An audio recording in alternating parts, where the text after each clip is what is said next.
今次咧就真係唔好意思啦，冇廣東話版。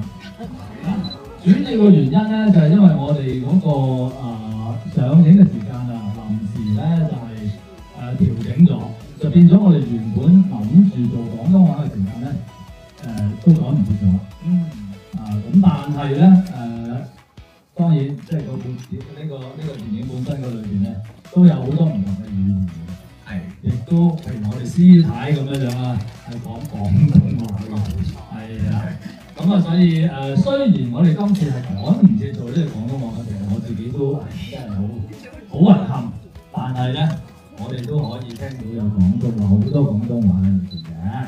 特別係佢去到最後嘅時候，有一個疑似係講你嘅背影講嘅都係廣東話嚟㗎嘛。當然啦，係呢個係咪都係特有㗎？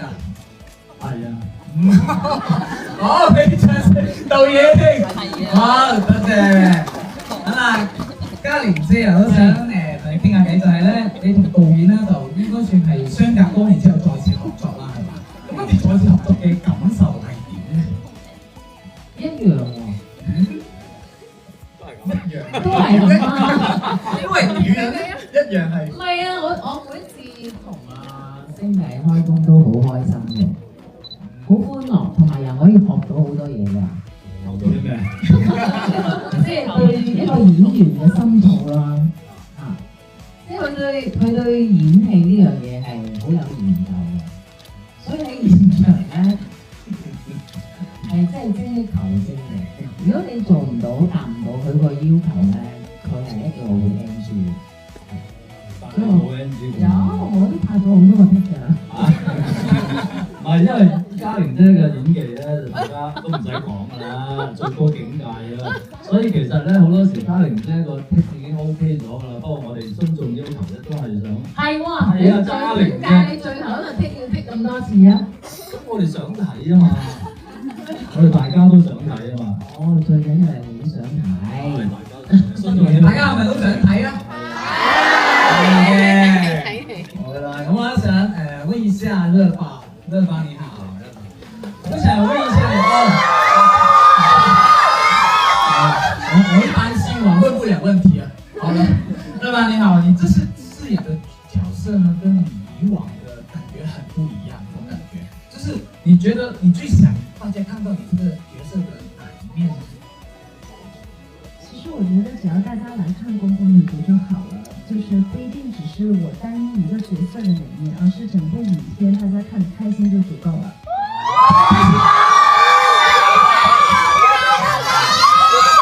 對他們的反應應該聽得出來都很開心的。好開心。好開心唔開心啊！咁呢個心得就真係都要多得導演嘅教導啦，因為導演都俾咗一啲好即係佢嘅秘訣啊，即係唔係係啦，佢嘅秘密武器就係話，我聽你唔係淨係要模仿嘅動作咁簡單嘅，即係李小龍嘅神髓啊，嗰個狠勁啊，嗰種狂野啊，即係你都要係表達得到咧，你先會可以呈現得到一個最似李小龍嘅狀態嘅。咁呢個都係佢提點我先係跟隨住去咁樣做，然之後就呈現到出嚟就好開心。但係你都有天分嘅。多謝。即係我覺得媽爸佢係裏邊有種狂野嘅咁嘅潛質喺裏邊，所以因為呢個真係唔容易做，佢嗰種即係做呢個我哋嗰陣時同阿聰導演都研究過，即係話即係究竟媽爸做唔做到咧？即係嗰個李小龍嗰種咁狠同埋咁狂，佢都好盡嗰下，即係青筋都快，仲要啲有下踩落地，跟住仲要你係後尾導演就提過一個就係佢嗰個打咧，雖然好快，但唔係就咁打嘅。係啊，真係腰馬合一，腰咁樣打，但係仲有速度喎，係啦。咁我但嗰陣時諗完之後我就一定唔得㗎啦。係咯，你點解一做就做到？你係咪秘密練過嗰啲？係咪練咗好耐嘅咧？有陣時咧 casting 完咗之後，我自己的確係有去練下上下堂練下功夫，咁就斷斷續續練咗1年，就係為咗希望可以滿足到你想要嘅嘢，導演。好嘢！所以所有嘢都都要落功夫，都要下苦功㗎嚇，真係。係啊，所以媽媽每次出場嘅時候咧，都係好好睇，都係一個笑位啊！係咪啊？冇錯。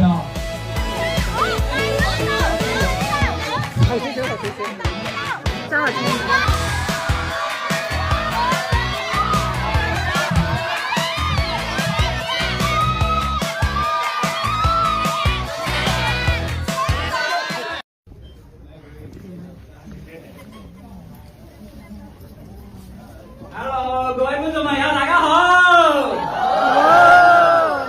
我係今日功夫女足呢個謝建祥嘅主持。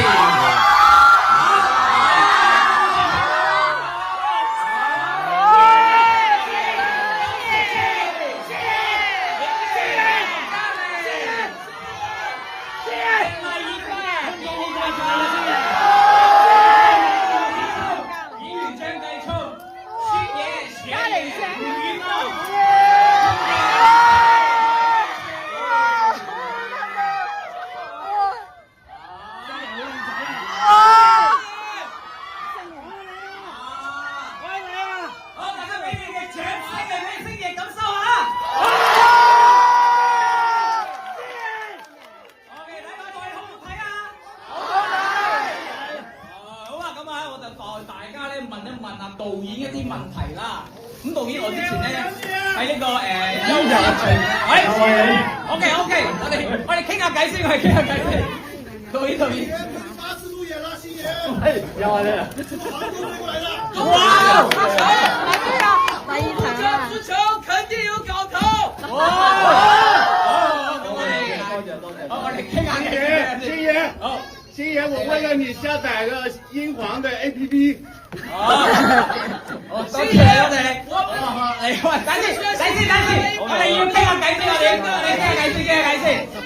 好，導演真係想問下咧，嗱，我相信大家睇嘅時候咧，睇到最後都有睇到呢一個嘅少林隊嘅各位都出嚟睇波噶嘛，原來有睇到場波噶嘛。有。咁啊，我嗰時諗究竟如果你覺得少林隊對一個嘅峨眉隊打場，咁邊個會贏？其實我冇信心可以打贏呢個峨眉隊嘅。打喎！喂，你睇到啦，係啊，好犀利嘅喎，你睇下嗰啲波，喂，我哋嗰陣時嗰啲轉彎波邊有轉到咁嘅啫？你話阿興公嗱，興公喺嗰度嘅，你覺得以前嗰個興公同而家嗰個興公邊個犀利啊？小心啲講啊！而家呢個真係我覺得係犀利好多，所以我覺得真係但係我哋如果真係要打咧，會盡力，但係冇信心可以贏到峨眉隊咯。咁樣睇呢個陣勢應該好難。係啊，不過最後都要打過至知嘅，我覺得。有機會睇就最好啦！如果真係有呢個機會嘅話。好啦，咁啊，其實啱嚟到咧，大家都好熱烈啦！我哋嘅成員們咧都未同大家打聲招呼，同埋介紹下自己啊！咁我哋不如各自同各位觀眾打聲招呼先啦，好唔好啊？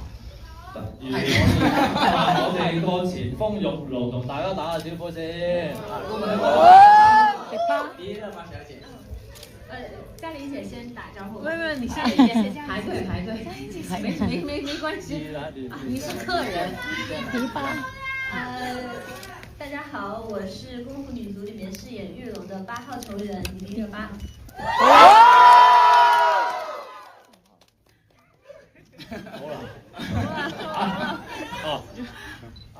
師太。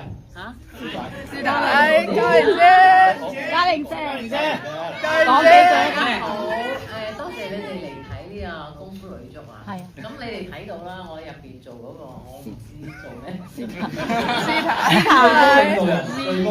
太係啊。你哋睇得幾開心啊？好開心啊！大家好，我係編劇何永璇 Miss Sunny， 你哋好。大家好，我係張藝忠，我喺入邊係飾演裁判嘅，大家好。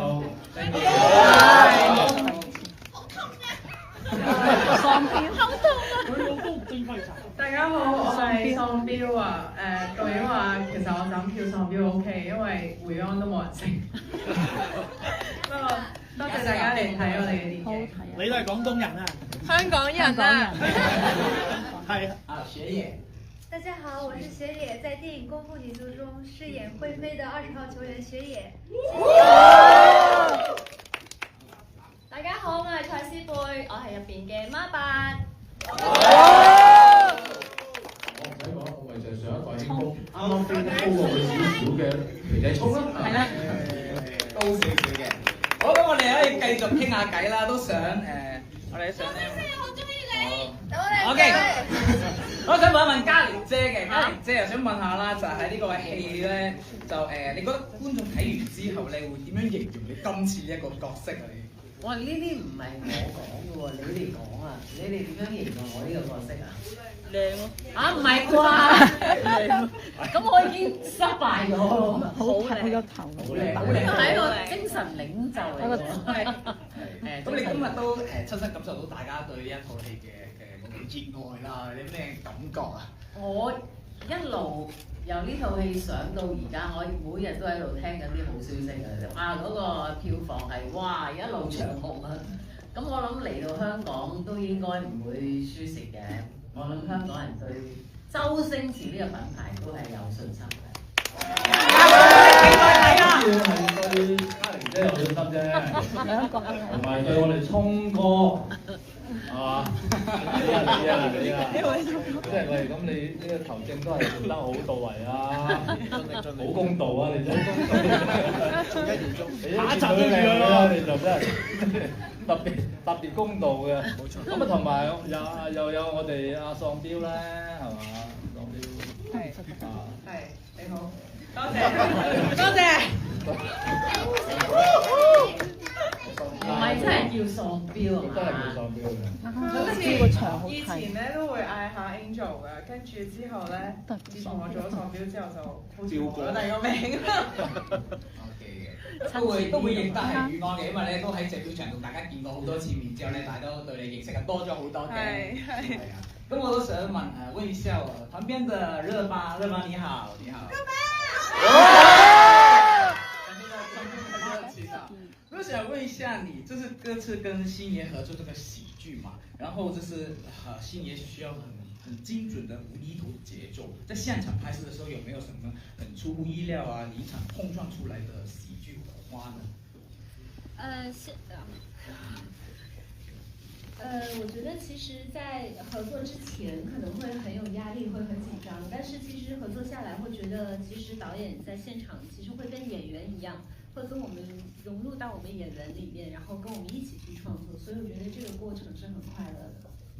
我們看那個特輯的時候，對花絮的時候也有感受到呢，你剛才說的那個快樂。但那個快樂，大家應該在這個影片裡面也看得出來吧？在電影裡，大家覺得睇唔睇到啊？睇到。好啊，太好啦！我跟住咧想問一問聰哥啊，係啊，聰哥，聰哥，聰仔得啦。聰哥，我想問下你就係你覺得你作為球證啦，你覺得公平性緊唔緊要？你講正常一場比賽啊嘛，咁梗係重要啦。咁所以喺呢個戲入邊咧，嗰個裁判都係好重要嘅。但係嗰個公平性係唔係奠定於其他標準咯，係奠定於導演嘅一個藝術取向上面。即係你覺得係導演要求嘅嗰個公平係？絕對係啦，即係演員係應該係跟角色啊嘛。咁所以就我完全係跟導演嘅指示去做。咁我亦都出嚟，我亦都覺得好公正啦。即係嗰個準則冇變過。係啊，都係保護一啲值得保護嘅球員咯。邊啲係值得保護，邊啲唔值得保護，就每個人心裏邊都有把尺嘅。我都係跟翻導演把尺過嚟。哦，因為大家以為嗰把係你嘅。係啦。你把尺好清楚啊！好清楚，同埋都好舒服嘅。即係拍呢套嘅時候。所以呢個世界冇公平嘅。都係睇翻導演把尺啦。係啦，係咁樣咯。好，咁我而家時間關係啦，我想問多另一位聰哥，子聰哥，好唔好？問埋呢個問題先。咁啊，子聰哥，今次咧就同一班年輕演員咧去拍嘢啦。咁有冇話邊一位咧，佢哋係完全超乎你一開始嗰個對佢喜劇節奏嘅預期嘅？哇，原來拍落係好少咁多嘅。個個都超越晒啦。歌嗰次。完全冇諗到，尤其是呢啲咁鬼靚嘅，即係哇得唔得㗎？即係仲要做埋啲歌